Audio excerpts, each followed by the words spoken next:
When a young kid comes up and is in a big spot like that, especially a promotion that the fans have been begging for, is that something that fires the rest of the team up around him? I said that yesterday when we were checking out some snippets of the game, is that can galvanize not only a fan base, a city, but a clubhouse as well. When it gives you that shot of energy, it's almost like making a deadline trade.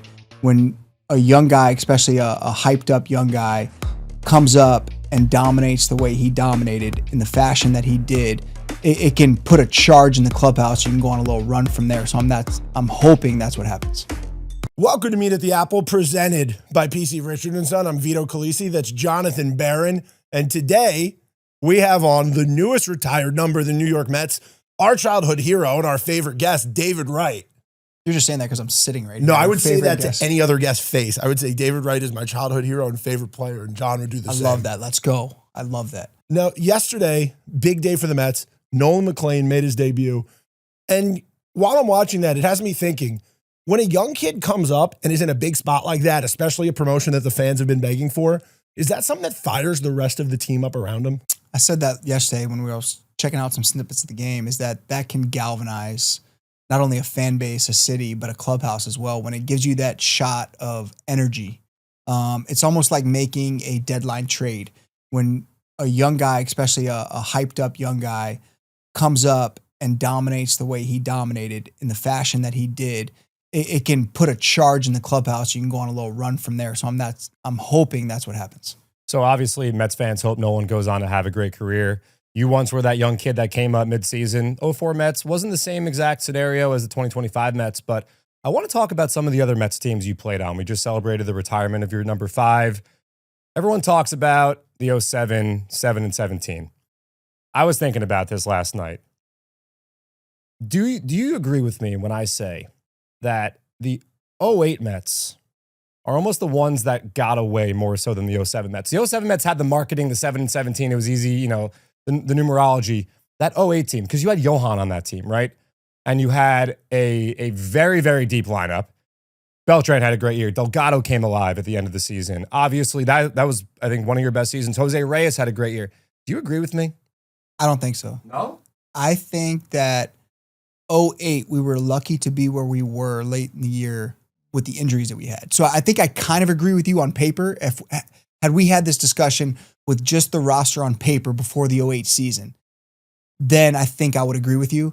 I disagree with you that we gave it away in 07. 08, I think that we were fortunate to be where we were. We kind of pieced it together and patched it together, especially in the bullpen late in the year. Yeah. And we were lucky to be where we were. 07 still to this day gives me nightmares. 08, I look at that a little differently because I think that we didn't have the firepower to compete with some of the teams that we were competing with at the time due to health. Okay, that's interesting. I mean, I look at it. You had Johan. I know that. I think Ali Perez had and a Johan great threw a gem with a torn meniscus. Yes, game 161 on 3 days rest. On 3 days rest. And I know that's kind of a wild card. Like, was his knee going to be able to hold up? And obviously, Sabathia was pitching every 2 days for the Brewers and yeah. willed them into the playoffs. Ali Perez was great. In 07, it was more of a rotation by committee. You know who had the most WAR in the rotation in 07? I'm going to go with El Duque. Correct. Wow. I'm 1-for-1 against you right now. Well, Bring it. Okay, what about this? No, don't get no. A team that no one talks about, the 05 Mets.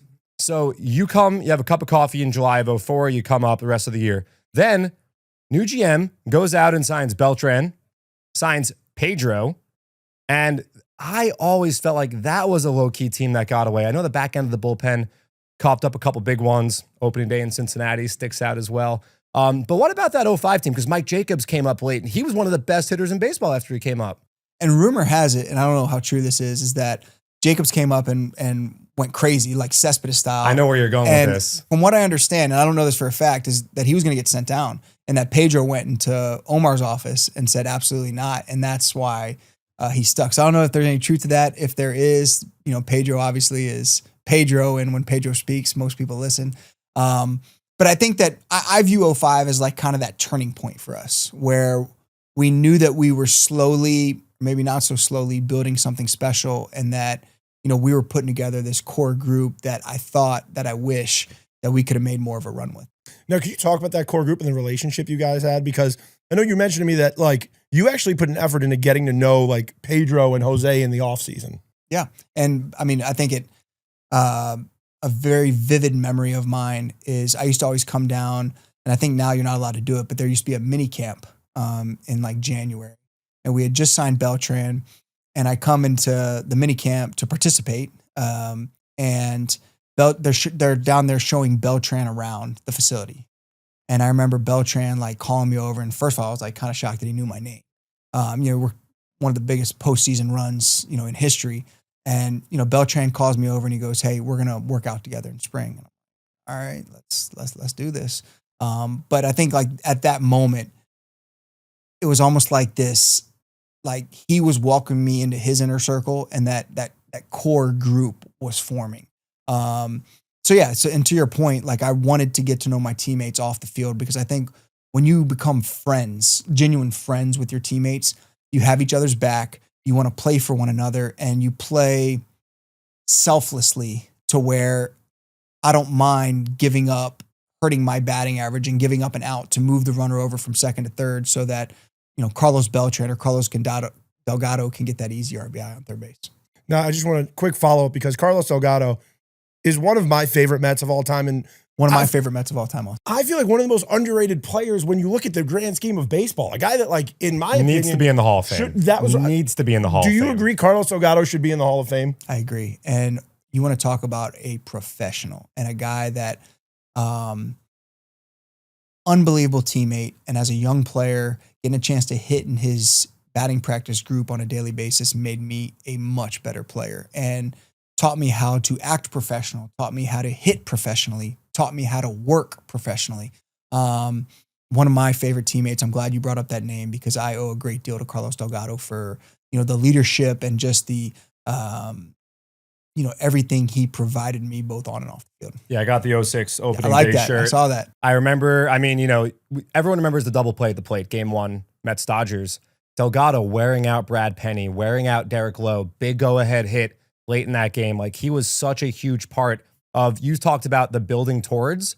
I think when that trade was executed, I know the Mets gave away Mike Jacobs, the aforementioned Mike Jacobs, but adding Delgado and then adding Billy Wagner fortified this team in a way that, to this day, I think is the best Mets team that we've seen. Now, you had a lot of Paul LaDuca's leadership. Paul LaDuca, yep, another guy that Omar brought in, Ramon Castro. Some of your best moments in your career came in that season. After your number retirement, Vito had me blind rank 5 David Wright moments. And blind ranking's tough because you don't know what's going to come. So we did it, and I want you to tell me if you agree with them, all right? Am I going to do it? All right, yeah. How about you blind rank them? All right. So number 1, let's go with your barehanded catch in San Diego. 5. Okay. Let's go with the first Met home run hit at Citi Field.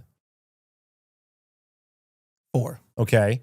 Let's go with your home run in your first at-bat in your return in August of 2015. 3. Okay. Your World Series home run. 1. Your walk-off against Mo. 2. I nailed that. Nailed that, by the way. That's the order it should be. Is it? I have your walk-off. This is going to be a hot take probably to you. I think it's probably because you guys were down 2-0 in the World Series at the time. The Mo walk-off, I'm a kid that grew up in Central Jersey in the heart of the Jeter era. Like, that night, you guys are down 4-0 before you blink. Beltrán hits a 3-run home run. Back and forth. They bring in Rivera, tie game. Heilman threw a couple of shutdown innings. And you were our Jeter, as you know. So that moment for me, dude, like just being able to... That was my I made it moment. There's no doubt about Really? it. That was my I belong moment. Not the San Diego catch? Since then, the I made it moment was Mariano, because at that one instance, I beat the best to ever do it. And that confidence level that you get from doing that, even though it's one at bat, that the next night, no matter who was pitching, it wasn't Mariano Rivera. So I think it was Jeff Karstens. I felt like if I could beat Mariano, that I could beat who was ever on the mound the next night. So that was kind of, for me, that I made it moment. And just real quick, we heard in the documentary how much you hate the Phillies, but because John brought up the Yankees, you didn't talk a lot about how much you hate the Yankees. So I just want to make sure that you hate them just as much as we do. This is going to be a hot take. Hot take central here. I mean, at the Apple today. I really respect the Yankees. I respect the culture.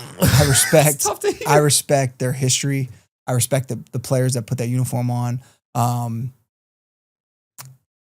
the rivalry to me is a meaningful rivalry. And I know that I got up for the Yankee games. There's no doubt about it. I wanted bragging rights for our fan base. I wanted our fans to go into work on Monday and know that we did everything we could to beat the Yankees, to give them the bragging rights. But when you look in the standings and what actually matters over the course of 162 games, beating the Phillies or beating the Braves, to me is a rivalry, because those games are much more important standings-wise than beating the Yankees.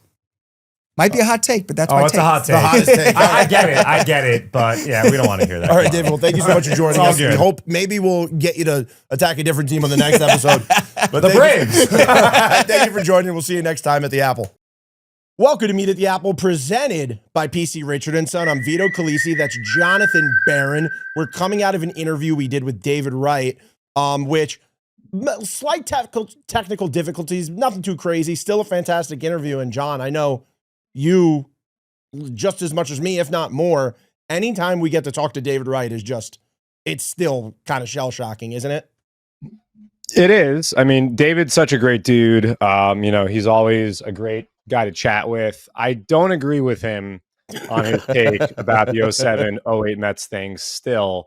You asked about Carlos Delgado. The 07 version of Carlos Delgado was not it. The 08 second half version of Carlos Delgado really was a huge part of that Mets lineup. So, agree to disagree. That's all right. I guess that's the point of podcasts. But after our conversation with David, we enjoyed Battle of the Badges, and then it was Mets-Mariners, the rubber match on Sunday in Williamsport.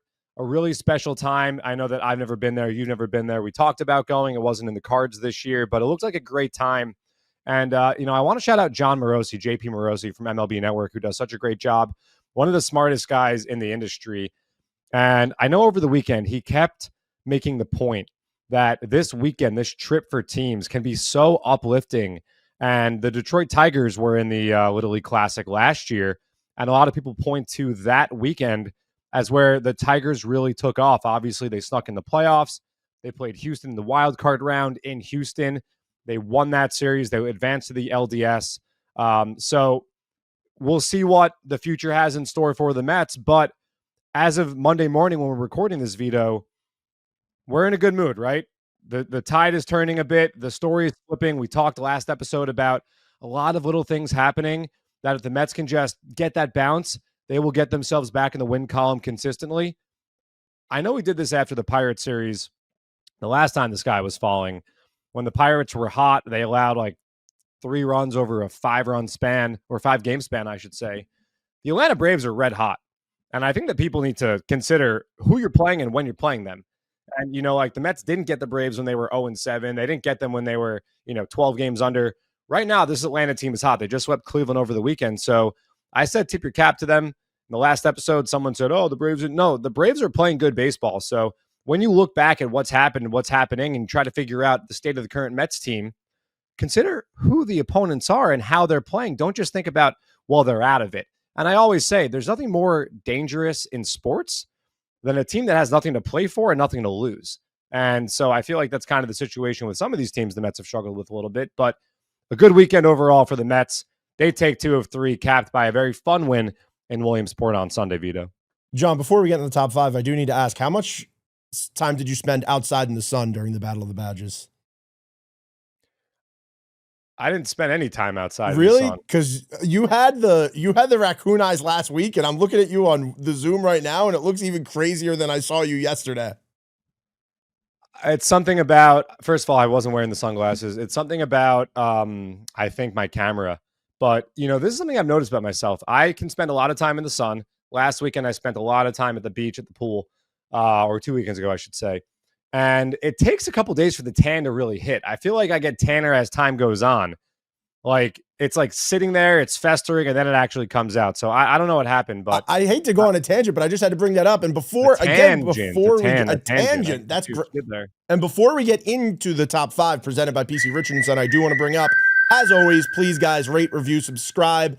It goes a long way when you leave that review on Apple, Spotify, wherever you get your podcast. Subscribe to the Mets YouTube page.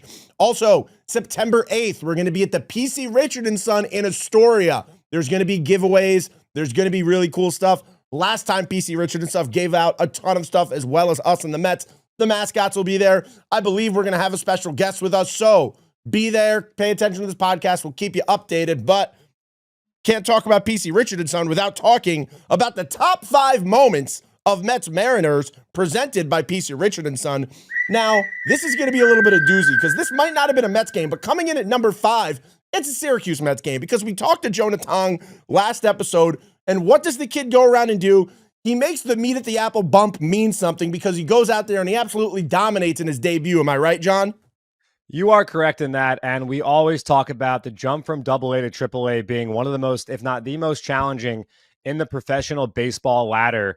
Guys struggle. You have the ABS system. You're facing just a different breed of hitters, more mature. It didn't matter. Jonah Tong dominated, 9 strikeouts, only 2 walks, and StatCast data to back it up. If you look at the chart of his release point, it was repeated all night long. No matter what pitch he was throwing, it came from the exact same spot.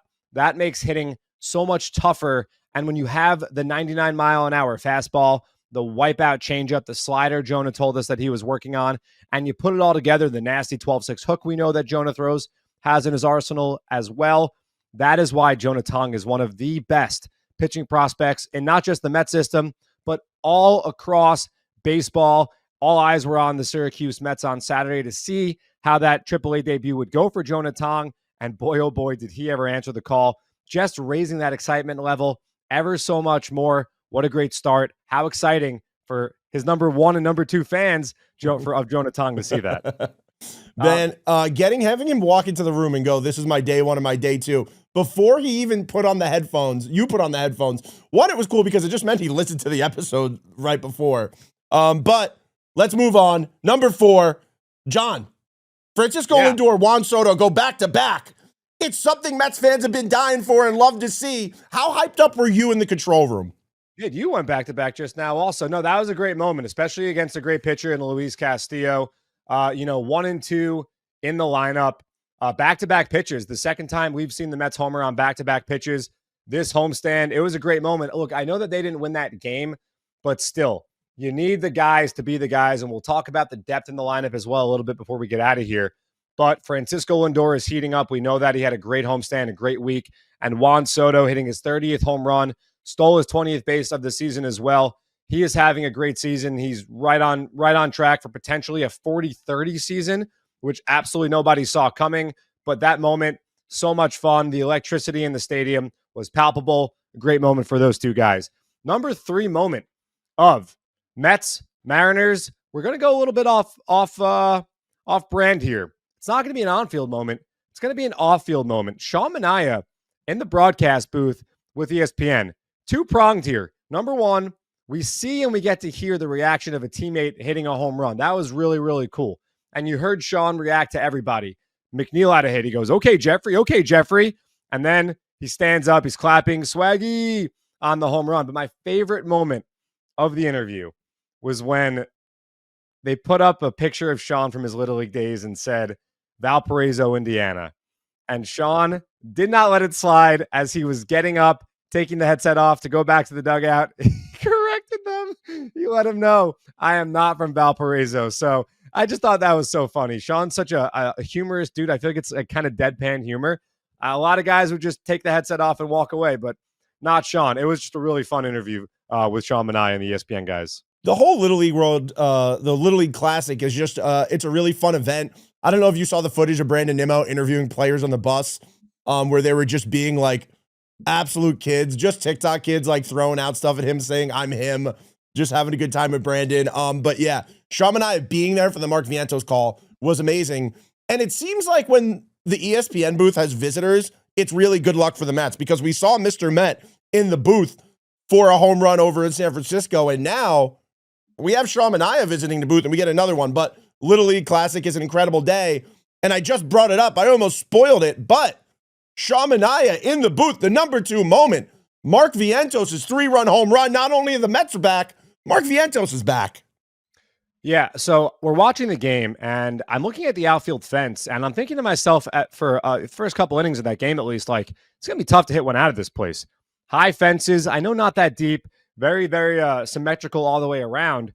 Mark Vientos with that beautiful opposite field power that we all love so much. What makes him different. It's power that you do not teach. It's light tower power to all fields. And for him to take George Kirby the other way and really put an end to that ball game. It was 3-1.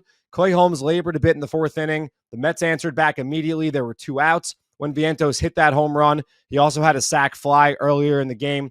But that 3-run home run is exactly the type of moment that the Mets crave from their third baseman, who had 27 home runs in 2024 and 5 in the postseason. A great moment for the youngster. And speaking of youngsters, the number one moment of Mets Mariners, you know it, Nolan McLean and his dazzling major league debut, striking out 8 Mariners over 5 1/3 scoreless innings of work. And of course, punctuated, headlined by that no-look snag behind his back, starting the 1-4-3 double play to get himself out of a jam early in that game. Mets fans were clamoring to see Nolan McLean for a long time, and he delivered an injection of life. Vito, I don't know how you feel about this. Saturday was one of my favorite games of 2025. The energy in the stadium, the love affair that Mets fans and Nolan McLean were sharing. Every time Nolan was shown on City Vision, the stadium went nuts. Mets fans obviously so hungry for a victory. The team so hungry for a victory. So many good moments. A well-played game by the Mets. Edwin Diaz comes in for the last 6 outs, just like they drew it up. What a day it was at Citi Field, Vito. Dude, I was lucky enough to be standing out in the party deck for all of Nolan McLean. And just from the moment he stepped onto the field, everybody around me going absolutely nuts. The double play he turned, the place went absolutely crazy. It was just beautiful to see the reaction that Carlos Mendoza, even after the game, talked about hearing the boos and knowing that he expected that walking out there. Hearing the boos that Carlos Mendoza got for taking him out and the cheers Nolan McLean got walking off the field. It was just a beautiful day. And it's going to be one of those moments that I think Mets fans are going to look back to. It's going to be a turning point in this season that we're all going to remember. Yeah, and you think about the play that he made, and it's important for people to remember the background of Nolan McLean, who was drafted just 2 years ago. Number 1 was a football player, was on the Oklahoma State football roster. Number 2 was a guy, when he was playing baseball, was fielding a position for 8 innings and then coming in to get the final 3 outs of games, often for the Cowboys. And number 3, even after he was drafted and he went to the Florida Complex League and started his professional career, this was a guy that in the same week was throwing pitches 100 miles an hour and hitting baseballs 100 miles an hour. And now that I look back and think about it, when the Mets and Nolan made the decision that he was going to focus full-time on pitching, a guy that has those big-time major league exit velos, to make that decision, because obviously two-way players is kind of a vogue thing now, and you're seeing it more and more in the youth games and it's trickling up to the pro game as well. At that point, we all should have known that there was something special here, and the Mets really thought that they had a guy that could be a true difference maker in the rotation for many years to come, because they said, we're going to just totally abandon hitting. You are a pitcher. We are going to make you a full-time great pitcher. And so far, the results, what more can you ask for him to inject the life that he did? And also the way that the guys embraced him, David Peterson shoving him into the kick circle, which is usually for position players, generally is how we've seen it done. Sean Manaea wouldn't totally spill the beans on the post-game celebration in the clubhouse after Saturday, after Nolan got that first major league win in his debut.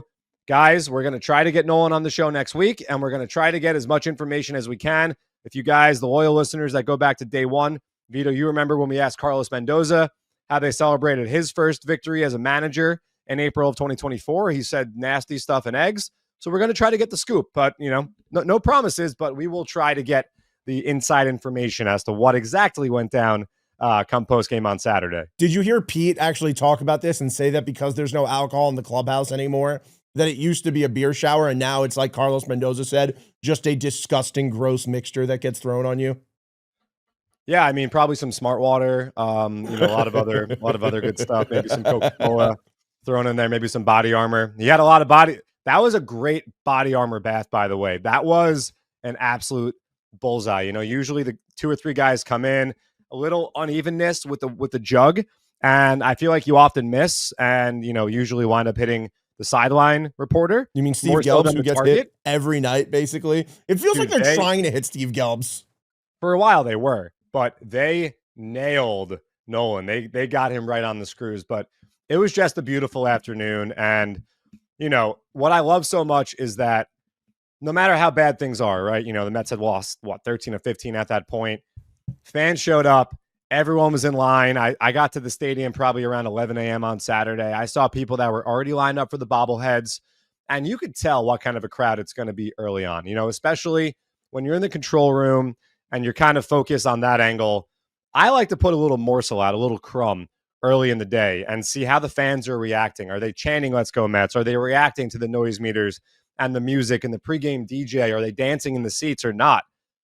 From the second we got going on Saturday, the people were enjoying it. They were there to support their baseball team. It was an exceptional experience at Citi Field. It was so much fun to be a part of. So shout out Mets fans for just never giving up, for continuing to support the team, for continuing to bring the noise, to bring the passion, to bring the energy. That's what it's all about. The Mets are going on the road here this week, but we have such a massive homestand coming up, and I'm so excited, especially those first 3 games, Mets, Phillies, Monday, Tuesday, and Wednesday. I cannot wait for the madhouse that is awaiting us at Citi Field. So I just wanted to shout out Mets fans for all the incredible work that you guys did, because you've heard so many players here on Meet at the Apple talk about how important that energy is and how much it helps the guys in the dugout and between the foul lines. And John, before we go and talk about Gregory Soto, because I know you want to shine a spotlight on him, I texted you about this last night. It might have been at your bedtime already, but Rob Manfred was having a conversation that we had on this podcast like not 2 weeks ago and pretty much saying the exact same thing that we said.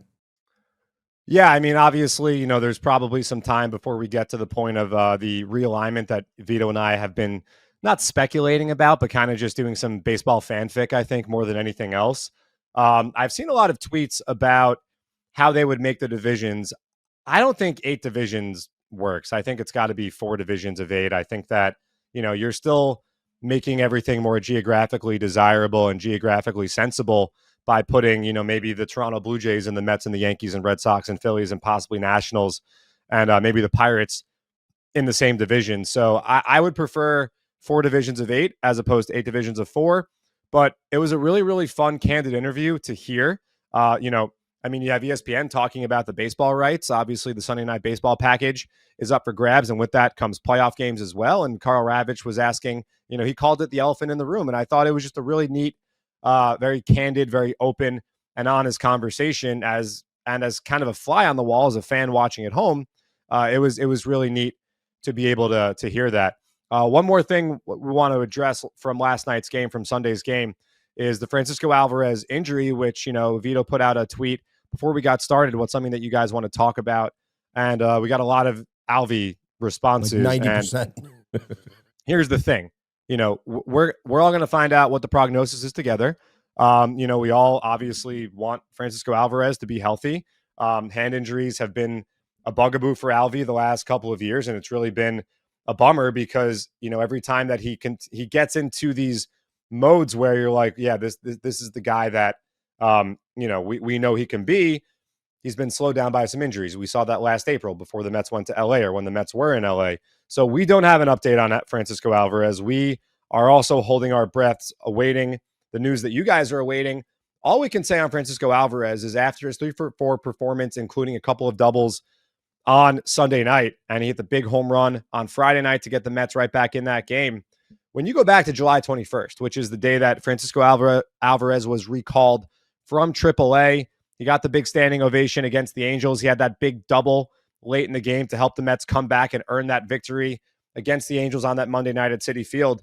But when you go back and look at OPS leaders amongst NL catchers since July 21st, no one has a better OPS behind the dish than Francisco Alvarez, an OPS of 1054. He has been that good. So you talk about what's changed for the Mets, what's been leading to this offense clicking a little bit more.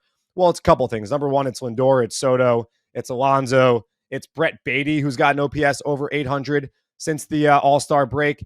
It's those guys. It's Mark Vientos hitting a big 3-run home run on Sunday night. It's Francisco Alvarez. You think about the first 3 runs the Mets scored on Sunday, Vito. Beatty up the middle, Alvi the double, Vientos the sac fly. It was the young guys getting it done, apropos of the Little League World Series. but Francisco Alvarez has really been a huge part of that. We've seen him moved up a little bit in the batting order.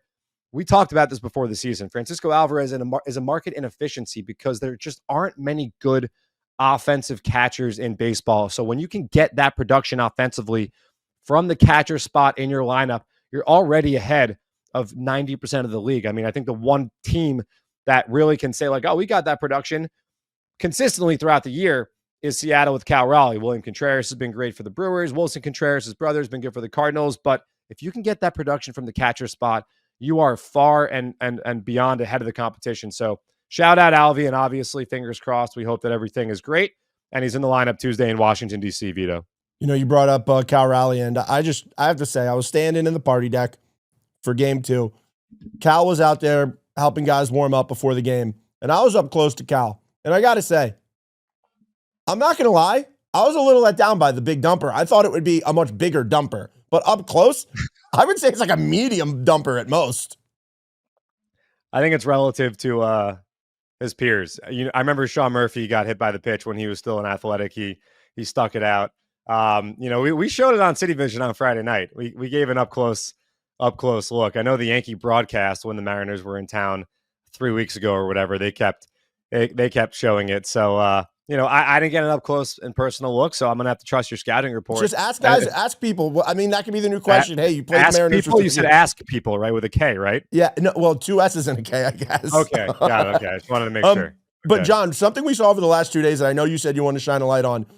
It's the bullpen, Gregory Soto specifically, because the trade deadline bullpen had a rocky start, but I really feel like over the last 2 days, you've seen the vision and you've seen being put together what it's going to look like and how this bullpen was built to help guys on a night where Clay Holmes can only go 5 innings, get that 6 through 9.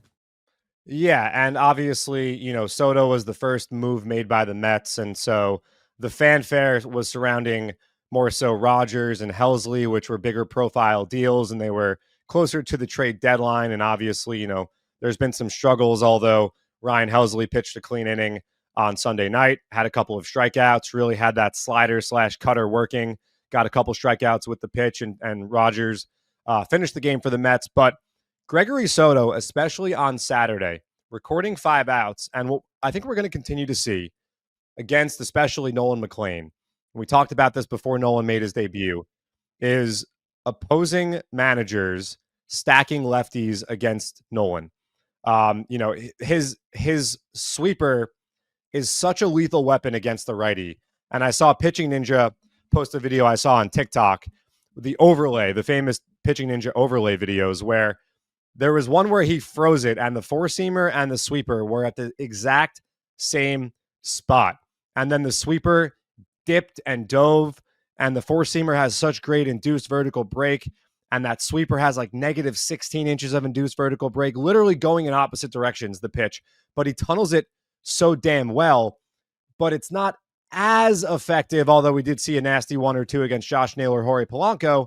It's still a more effective pitch against the righty than the lefty, I'd say. It's just a lethal pitch against the righty. So you're going to see a lot of lefties in the visiting lineups or opposing lineups against Nolan McLean.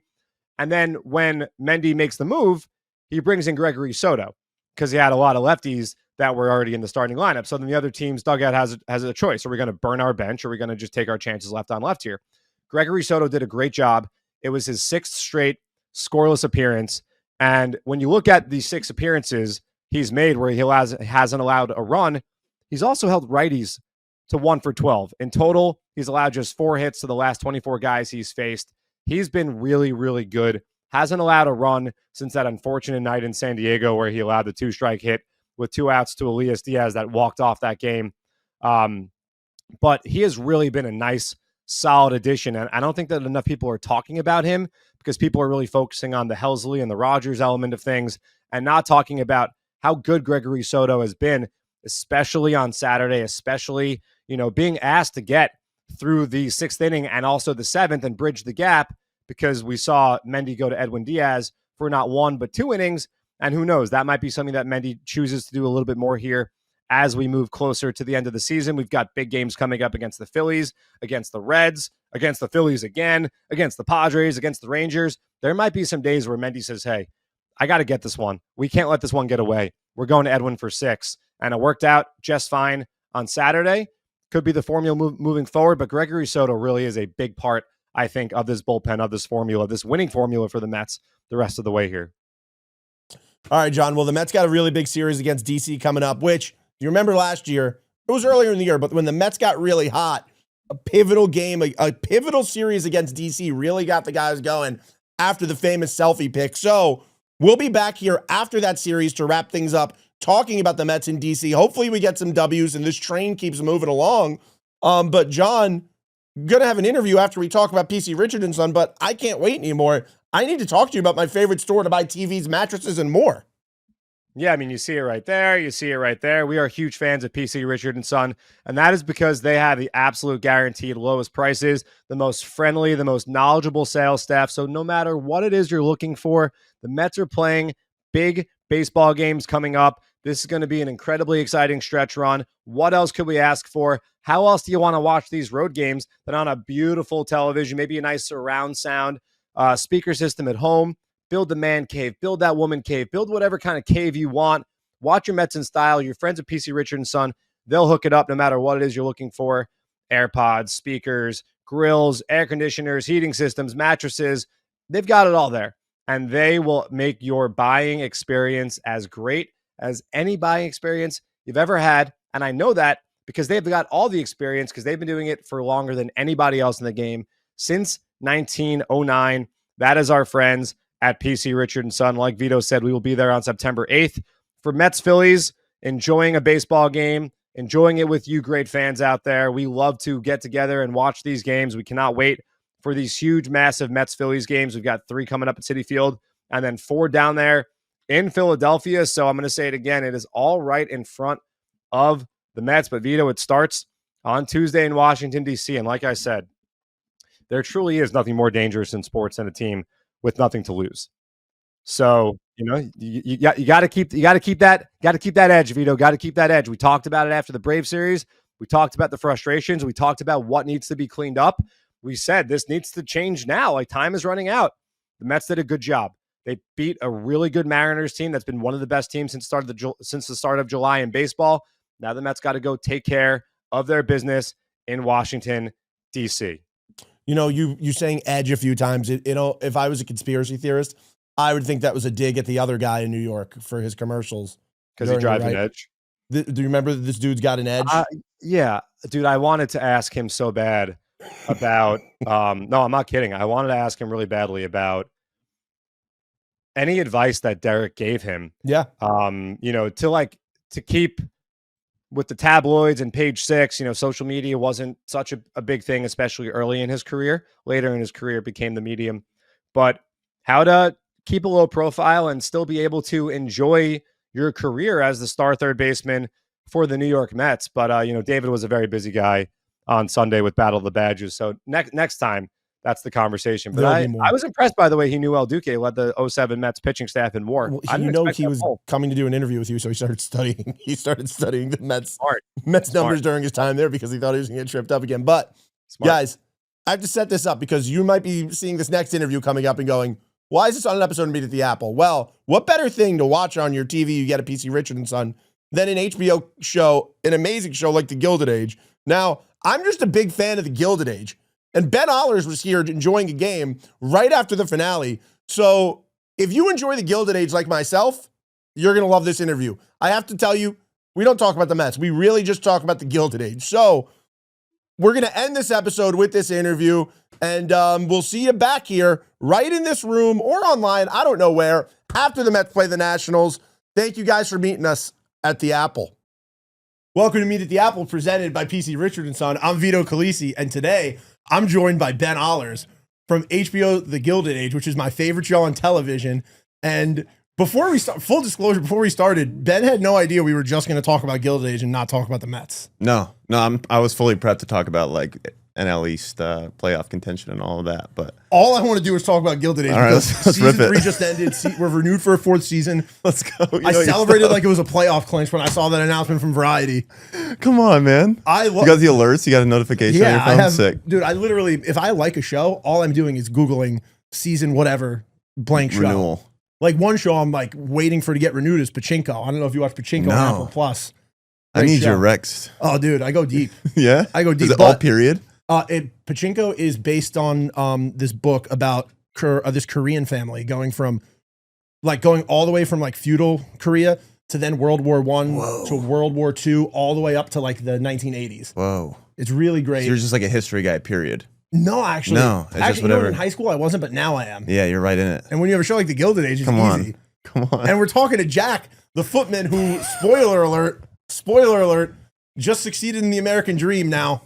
First, before we get, like, how crazy is it that season 3 is just blown up beyond belief? Oh, yeah, we had no idea. Especially because when the show's going, you're just sitting in your apartment watching the show. So you have really no idea what the outside world's saying about it. But then people started telling us it was a hit. And I was like, all right. I'll believe you. Why do you think this? Because like I've loved this show since since the premiere. Yeah. And I felt like I would talk to people and I couldn't find other people that watched it. Yeah. And then this season, not only does everybody talk about it, Twitter's huge. Yeah. You guys are also doing more press than ever now. For sure. No, HBO put the machine behind us. They like really believe in us. And so it was really nice to have their kind of stamp of approval. I think the Carrie Coon wave from White Lotus really helped.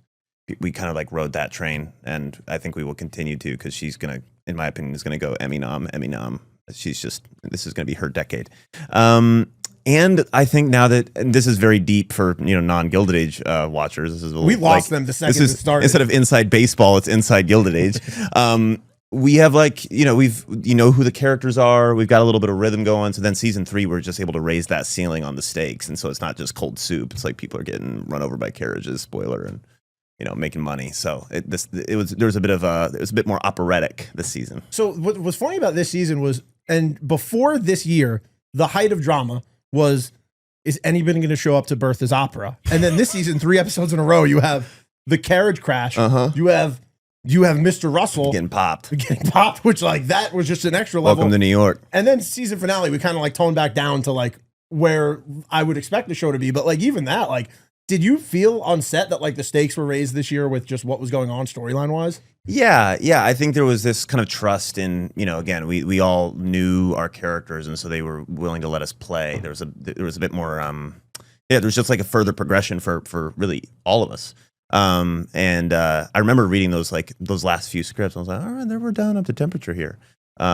It feels a bit more like a classic HBO show now. Yeah, it really does feel like peak like Sunday night HBO. Yeah. Like feels like Succession, feels like Sopranos. Yeah. Feels like even so like I was so deep like on HBO every Sunday was like it could be anything. Like I watched True Blood for all 5 seasons, even though that show fell off after like 2 years. Right. But you're ride or die. I'm ride or die Sundays, HBO 9 p.m. Let's go. But you guys are special. I mean, it's a special show. Oh, thanks, man. No, it's dude. Like this show, all I do is try to get people to watch it. I go on Reddit. I watch along with people. You're on Reddit. You're on like the fan Gilded fiction Age stuff. Reddit? Not fan fiction. I'm not fan fiction, but like I've been hearing what is it called? Like they're building storylines. Like the fans in Reddit are writing season 4 storyline theories. Like, that's what I was have you looking heard for. about Marion and the train bonds? Yeah, dude. Someone told me that in an Uber yesterday. They were a fan of the show. He's like, you heard about Marion and The the Uber train driver? bonds. Yeah, dude. The Uber driver recognized you and just wanted to talk Gilded Age like me right now. Yeah. He didn't have the setup. I still can't get over the not dissonance, but just the paradox of talking about this show with all this. Yeah. With like, yeah, that's just my Nikes that's my back shoe, here. Yeah. But yeah, he was like, Marion's got these train bonds and is going to be, save the day at some point because whatever. Yeah, there were some crazy theories this year. I wish I could think of some more, but like, man, I didn't even think to talk to you about the theories on the show, but I do want to play a game with you because we're talking about the different couples on the show. So I want to play start, bench, cut with you. Start, bench, what? Start, bench, cut. Cut. So I'm going to give you 3 couples on the show. Oh, wow. Okay. All right? Yep. All right. So we're shipping 3 couples right now. Larry and Marion. I need to hear all 3 though. I'm going to give you all 3. I don't want to get this trapped. Is from Blind Rank. I saw you get tricked up on the clock. You watched the TV Insider where they trapped me on the clock thing. Yeah, but you shouldn't know what Blind Ranking that was is, man. BS. All right, sorry. Go for it. Larry and Marion. The Duke and Gladys. Okay. And then Bridget and Jack. Knew it. You're going to get me in trouble. Okay, ethically speaking, I still can't get behind the Gladys and the Duke thing. Even though that she seems like she's warming up. She sold her into it. Like maybe that's just my 2025 lens. I think it's really cool that the show like bends it in that way where she's falling in love with him and she's like stepping into her power, yada yada. But I don't want to. You're putting me in a tough position here, so that's an easy cut, just morally speaking. Deal. And then I'm gonna have to start Jack and Bridget. I don't know what the ship name is. You can't really combine those two names in a way that's very interesting. And then I'll bench Larry and Marion because they'll figure it out. But Do you think the House of Ill Repute, she was getting a little bit like calm down about this? Like look, you did a great job trying to like set her straight. Be like, look, you didn't even do anything. That was none of my business though. At first, I fumbled the bag on the first interaction. You did. You kind of like you kind of froze and made it worse. Totally. I made it sound like we got into some crazy stuff. I don't know if we can swear on this. But yeah, I think she had she's been tricked and betrayed by the men in her life. And so I can understand her sensitivity, but I felt like it was a bit overblown. Yeah, I mean, I was sitting there every week and I was turning to my wife and I was like, I just don't want. It's one of those things where like if they just talked, it seemed like they would be able to figure this out. There was no conversation. It was a letter and then like a no contact thing. Yeah. Yeah, crazy. Not crazy, but just a lot. Also, like one of the big pops of the series for me this year was seeing this little Easter. I don't even know if it's an Easter egg, but this little setup of Jack working on a KitchenAid mixer. This is the best conversation I've ever had about this show. I honestly, like, now that the show's out, I was like kind of tired of hearing myself talk about it, but this feels so fun. Yeah. Well, yeah, because we're at a baseball stadium and you thought you were going to talk about the Mets. And I probably don't look to you. I probably don't look to you like the normal Gilded Age fan either. We can just be straight about that. No, but I will say that the first time I ever got recognized was at a Knicks game by this like bald Long Island dad. And it was one of these situations where his wife was watching the show and he was probably in the kitchen talking about it, being like, what do you know, another show that you have to get me into? And then he's just like peering over her shoulder every 5 minutes being like, who's that? Wait, is the soup cold? And so I think it really starts to reel in the boys. No, so I mean, it's not surprising. I'm tickled. I was from moment one. I didn't even need to be reeled in. I was literally sat down in my chair watching the premiere because I'm from New York originally. I'm from the city. Okay. So like anything, the history of New York or like that kind of thing, like you'll get me. Word. Especially with like set pieces because it's cool. It's cool to see the recreations, especially like seeing Fifth Avenue. 100%. Well, it's also so bizarre when you see like the Central Park scenes and you just see people in like full regalia. Totally. Yeah, we like stepped into it. I'm from a town in Iowa where people mainly wear pajamas out now. Like that's how far we've fallen. But like back in the day, you would look at these pictures of like a county fair in the Midwest and everybody had their Sunday best on. That plus the sheep in Sheep's Meadows. Like they actually had sheep there. What was the question? I think it started off with the KitchenAid mixer. Yeah, KitchenAid mixer. No, listen, Jack's cooking. Nothing. No sound effects. And he's like, I think he's gonna keep trying to scale up. I'm not trying to catch you with it. I'm not gonna try to catch you with. Like, I know nothing. No, I know nothing. It's completely out of my hands. Jack moving out doesn't mean Jack's gone from the show, right? No. Oh, thank God. That was a big thing on Reddit that we were worried about. I heard that. Yeah, people were really nervous. We were just like, I hope that doesn't mean it's it because it's gonna be such a fun storyline. I mean, you guys hinted at it in season 1 when you took Bridget to the lights.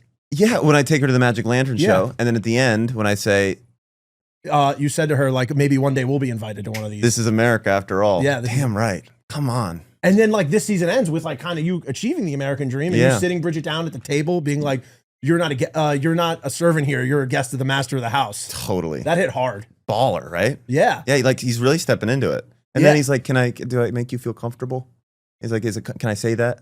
And she's like, yeah, I feel comfortable. He's like, tell me about your day. I have no idea. I think there's a lot of room for a lot of fun. Do you know how much money Jack gave everybody of the servants? That's a good question. I don't. There wasn't a prop number on the little check, the little envelope you gave I didn't people? open them up. No, I should have. I bet Julian Fellows went that hard and put the actual money in there. No, our props team is so particular that if I had opened up the letter, there would have been an exact amount in there. Like if you have a balled up newspaper in the trash can, if you unfurl that thing, it'll be like a full blown 1880s. Me and my wife spent the last few days just trying to talk and being like, how much do you think the doctor got from Mr. Russell? Like we were like, do you think it was more than what Jack made off the watch? Well, he said it's more than my life. That's what George said. Yeah, and that's where you start thinking like, is that more than the watch? Totally. I mean, $11 million.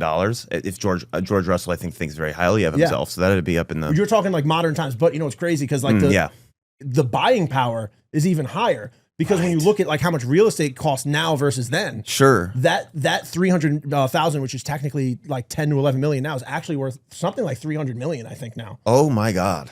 All right, I didn't know that. And so the Russells would be billionaires, obviously. The Russells would be like unfathomably rich, and like even Jack now is obviously pretty. I mean, he has his own. He has his own house with servants now. Yeah, wild. I didn't know that. What's it like being on this like all-star Broadway cast too? Like it's pretty. Like people don't realize. Like actually, Ryan, who's here right now, informed me that everybody on the cast is just basically like a Broadway superstar. Yeah, I mean, it's there was this great kind of like Onion article about this like little girl who wants to be a Broadway star so she can play a role in the Gilded Age. It is this like really beautiful pipeline, and also like New York is kind of like held down its side of the like West Coast East Coast conversation on throughout the last few decades, but movies and everything moved so solely into LA that New York kind of existed on its own terms with like an indie here and there, and so it'll be able to like really show the light on the wealth of talent we have over here. I think is a really exciting thing. Yeah, I mean, it is cool. Does it feel kind of to like it's like a weekly, basically like Broadway show almost? Because it feels like it almost is a stage show on a weekly basis. Yeah, there's a size and a charisma that I think is really particular to the show, and I think it like the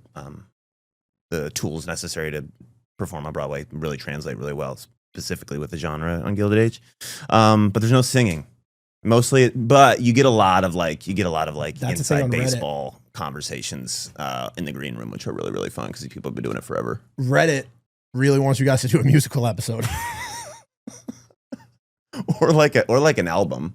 We could drop an EP halfway through filming. I feel like you guys have a throughway to a musical episode because we got a little outlandish with the little psychic storyline this year.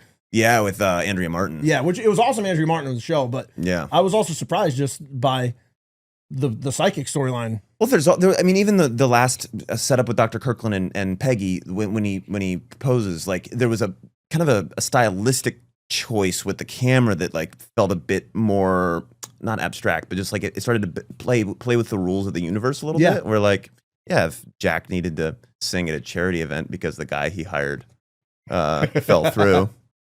But you're not working. I'll dust off the old pipes. Now, how weird is it? Do you get people who come up to you and they're like, I think people got to be surprised by your voice, right? By my your actual voice, my speaking voice. People are pretty shocked probably when you like fans of the show who speak to you the first time and they're like, "Oh, you don't talk like a 1930s newsie?" Yeah. Extra.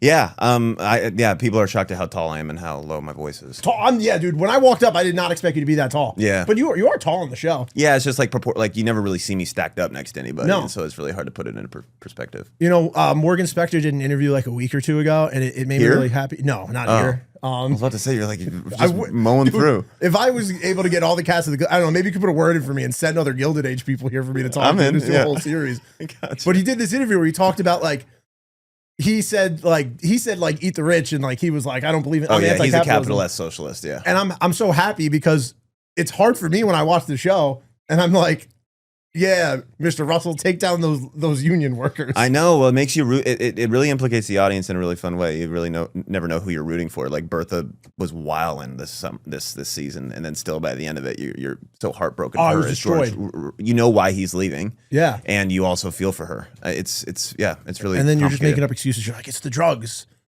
What? The painkillers he's on. I didn't even think about that, bro. Yeah, I gotta get into Reddit. You gotta get on Reddit with me, dude. I'm in. Now, before I get you out of here, I'm so interested in just knowing like what it's like to be on those sets where you kind of like are getting like transported back. Yeah. To like the 1885, like the Fifth Avenue set specifically is like so impressive to me. Totally. Does it feel as immersive like when you're actually? Yeah, it makes the shooting? work a lot easier because you're in the costume and you're in the environment, and then you just say the words. Like there's not a lot of imagining that has to happen, and the production design with Bob Shaw is just top notch. And so, yeah, I mean the horses are all real. Like they're going number 2. Like you're like, all right, I'm like in this. And it just gives you a little bit of humility for how nice we have it now. And makes you realize like how far we've come in such a short amount of time because these are just a couple generations back. So. What's your favorite nickname? You got a few good ones to choose from. I'm going with Clock King, and by the finale it's Clock King now. Okay. Yeah. Season 4, it's a new Jack. All right, that's a good. But choice. I'll happily accept the Clock Twink designation for those who still want to use it. Yeah. Well, dude, thank you so much for joining me. This is so fun. I didn't know. Thank you to Ben Ahlers for joining me on Meet at the Apple, talking about some Gilded Age. Mets fans, I hope you enjoyed this. This was honestly more for me than it was for any of you. Right on. Go Mets.